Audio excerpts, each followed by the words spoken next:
가피풀 말씀 테마. 승리와 패배는 그 전날 밤 이미 결정 지어진다. 시험에 들지 않게 깨어 기도하라. 마음에는 원이로되 육신이 약하도다 라는 말씀에 바로 전과 후에 나오는 내용은 세계 역사상 가장 중요한 사건의 기록이다. 그것이 인류 역사상 다른 어떤 사건들보다 더 강한 역사적 의미가 있고 더 큰 인간의 피해를 담고 있다는 것은 의심의 여지가 없다. 인류의 구속자이신 주 예수 그리스도가 죄인들의 손에 배신을 당하기 직전이다. 그분은 거룩한 영혼을 내어주고 온 인류에 축적된 부패와 도덕적인 오물을 그 영혼에 쏟아 부으려 하셨다. 그리고 그것을 십자가로 가져가 거기에서 고통 가운데 피 흘리며 돌아가실 것이다.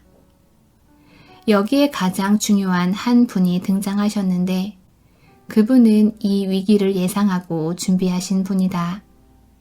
당연히 그분은 예수님이셨다.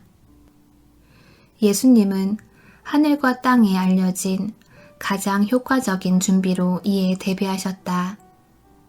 겟세마네 동산에서의 기도 말이다. 어떤 사람들이 그렇듯이 우리 주님을 동정하지 말자. 그분이 처음 그 위기를 보시고는 능력의 장소이자 에너지의 근원으로 가서 그 사건에 대비해 자신을 준비시키셨던 것에 대해 감사하자. 그날 밤 동산에서 이 모든 짐이 하나님의 아들의 어깨에 지워졌다. 그분은 해 아래 알려진 가장 효과적인 방법으로 이것을 준비하셨다. 바로 기도로 하나님께 나아가신 것이다. 그러나 그분의 제자들은 대조적인 모습을 보였다. 그들은 아무것도 예상치 못한 채 그 위기에 다가갔다. 그들은 한편으론 몰랐고 한편으론 관심이 없었다. 한편으론 너무 세상적이어서 관심이 없었고 또 한편으론 졸음이 왔다. 따라서 그들은 부주의하고 기도하지 않고 졸면서 시간의 바퀴가 굴러가는 대로 이끌려가 그토록 중요한 위기를 맞았다.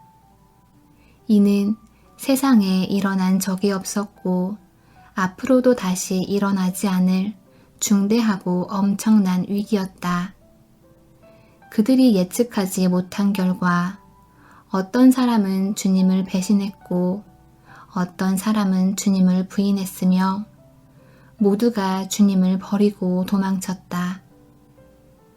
그리스도는 그 제자들에게 그리고 오늘날의 제자들에게 커다란 반지에 박힌 작은 다이아몬드 같은 말씀을 주셨다. 시험에 들지 않게 깨어 기도하라. 마음에는 원이로되 육신이 약하도다. 예수님이 그날 밤 동산에서 하신 이 기도는 미리 예상하고 대비하는 기도라는 것을 알아야 한다.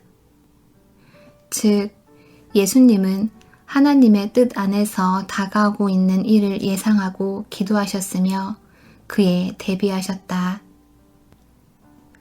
내가 당신의 양심에 새겨두기 원하는 것이 바로 이것이다. 싸움을 싸우기도 전에 지는 것이기 때문에 이렇게 미리 예측하고 대비하는 기도를 연습해야 한다. 그것은 겟세마네 동산에 있던 제자들에게도 해당되었다.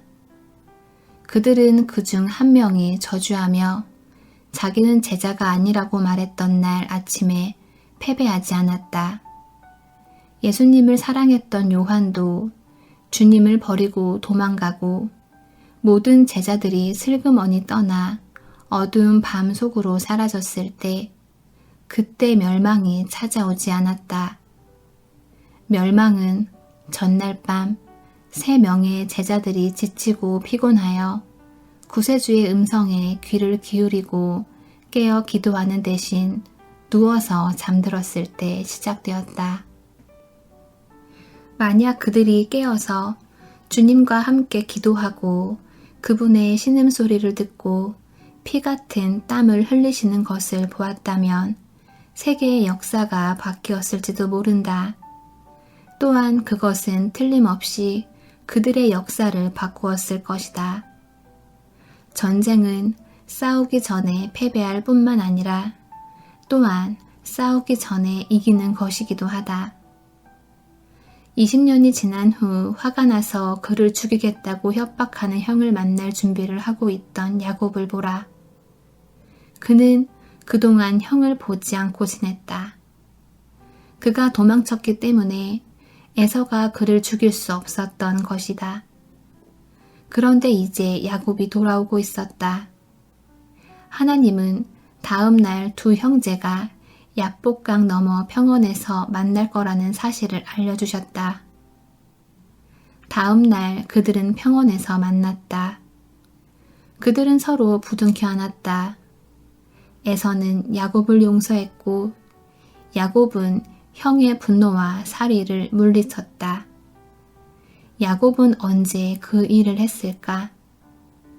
그 아침에 형을 만나기 위해 강을 건널 때였을까? 아니다. 그는 전날 밤 홀로 하나님과 씨름하면서 그 일을 해냈다. 그때 그는 에서를 이길 준비를 갖추었던 것이다. 에서는 부르퉁하고 근엄했으며 야곱을 만나면 죽이겠다고 맹세한 후 진지하게 엄포를 놓았던 숲속의 털보였다. 그럼 그가 어떻게 그 맹세를 취소했을까? 어떻게 그 분노에 찬 맹세를 어길 수 있었을까? 야곱이 강가에서 홀로 씨름할 때 전능하신 하나님이 그의 마음에서 그것을 제거해 주신 것이다. 언제나 그렇듯이 야곱은 전날 밤 에서를 이겼다. 그들이 만났을 때가 아니라 만나기 전날 밤에 그 일이 일어났던 것이다. 엘리야도 마찬가지였다. 엘리야는 아합과 이세벨과 바알의 모든 선지자들을 이겼고 이스라엘의 승리와 회복을 가져다 주었다. 그는 언제 그렇게 했는가? 갈멜산에 있던 그 날이었는가? 바알의 선지자들은 하루 종일 기도하고 제단 주위를 뛰어다니며 피가 나도록 자해했다. 그 후 저녁 제사를 드릴 시간에 엘리야가 걸어 올라갔다. 엘리야는 걸으며 짧은 기도를 드렸다. 그것은 우리가 때로 기도회에서 하듯이 20분간 기도하고 멈추는 그런 기도였을까? 길고 유창한 기도였을까? 아니다. 그것은 영어로 62개 단어로 된 솔직하고 간결한 기도였다. 그 기도는 불을 내려주었는가? 그렇기도 하고 아니기도 하다. 그렇다고 한 이유는 만일 그 기도를 드리지 않았다면 불이 붙지 않았을 것이기 때문이다. 아니라고 한 이유는 만일 엘리야가 예전부터 오랫동안 하나님을 알아오지 않았고 갈멜산에 오르기 전에 몇 년, 몇 달, 며칠 동안 하나님 앞에 서 있지 않았더라면 그 기도는 그 자체의 무게 때문에 무너졌을 것이며 그들은 엘리야를 난도질해서 죽였을 것이기 때문이다. 따라서 바알이 패한 것은 갈멜산에서가 아니었다. 그것은 길르앗 산에서 이루어진 일이다. 엘리야가 길르앗에서 왔다는 사실을 기억하라. 털이 많고 덥수룩한 사람이 농부들의 단순하고 소박한 옷차림을 하고 내려왔다. 그는 대담하게 똑바로 앞을 쳐다보았고 궁전의 예절을 갖추지 않았다. 또는 어떻게 말해야 하는지, 무엇을 해야 하는지에 대해 알지 못했다. 그는 산과 들의 냄새를 풍기며 똑바로 걸어 들어가 겁 많은 공처가인 아합 왕 앞에 서서 말했다. 저는 엘리야입니다. 저는 여호와 앞에 서 있습니다. 제가 여기 온 것은 앞으로 제가 말할 때까지 비가 내리지 않을 거라는 사실을 말씀드리기 위함입니다. 안녕히 계십시오. 참으로 극적이고 두렵고 놀라운 순간이었다. 그러나 그 뒤에는 여호와 앞에 서 있었던 긴 세월이 있었다. 엘리야는 자신이 아합의 궁전으로 보냄을 받게 될 거라는 사실을 몰랐다. 그러나 하나님 앞에서 오래 기도하고 기다리며 묵상함으로써 그것을 기대해왔다. A.W. 토저의 기도 프레이어 중에서 가피플 말씀 테마 승리와 패배는 그 전날 밤 이미 결정 지어진다.